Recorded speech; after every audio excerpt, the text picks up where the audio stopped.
So what is like the gospel? Like, how would you explain the gospel to someone who's never heard it? Yeah. Or like, you know, we hear Christians all the time say, hey, this is, you know, the gospel. Like, I'm gonna share gospel. But what is that? Yeah.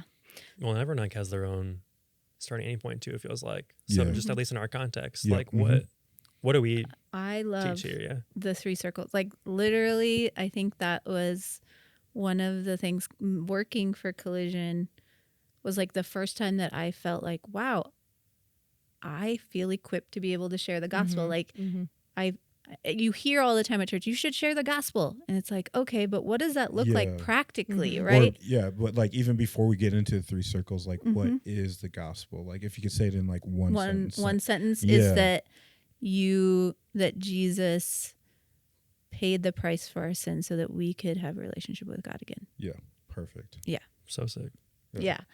But so yeah, I feel like working for Collision was the first time that I felt like equipped with a tool. I mean, there's so many different tools, but the 3 circles was just like, this is a tool that makes sense to me, and it's easy, and it explains it in a way that I think people can relate to. And it was the first time that I felt confident and equipped to be able to do it. Cool. So yeah, so it's my favorite way to share. So I mean, I'll just kind of walk us through it. Right? Run you through it. Run it. Yes. Let's So go. you know, the first circle is just God's original design. Like he wanted us to be in relationship with him. He wanted us to be in peace and unity with one another. But then starting with, you know, the first person, Adam and Eve, we just decided we don't want to do things God's way. We want to do things our own way. And so when we do that, that's sin. And so sin could be anything from lying to murder. And so when we sin, what that did Wait, like hard lies or just white lies? Either. Either.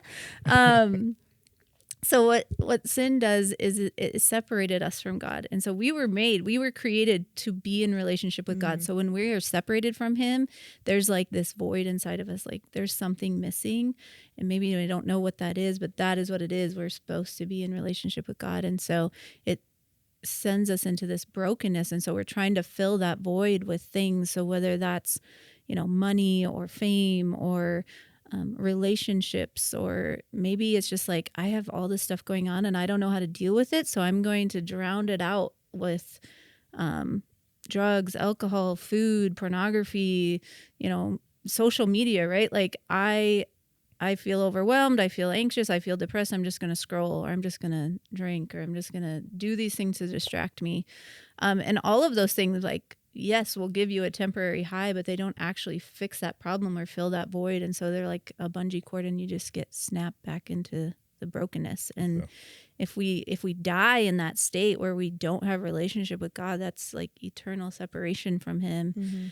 And so what God did is he sent Jesus. So God is holy and he can't be in the presence of sin, right? And so the Bible says that the wages of sin is death. And so what he did is he came down and he lived a sinless life and he paid the penalty. So it was like, Kat, if you killed someone, let's say, and you're in the courtroom and it's like, hey, you're getting the death sentence. You're going to be in prison for the next 30 years and then you're getting the death sentence. It was like Jesus came in and said, Kat, I'm going to do that for you.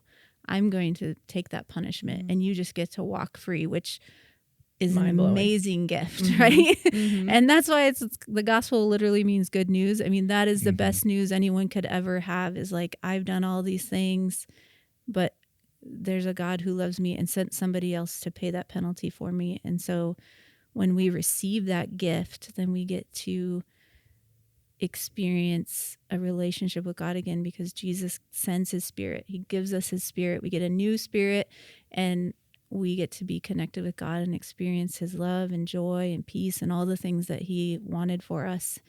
And then he just asks us to turn around and tell other people, like, go into the world and share that good news. And that was my experience. Like, that is what I experienced, like just complete freedom from all of these things. Like, I knew I had messed up. Like, I knew all the stuff I had done. And I was just like, I am broken and sinful and need this. And like, that God would do that for me is like, blows my mind.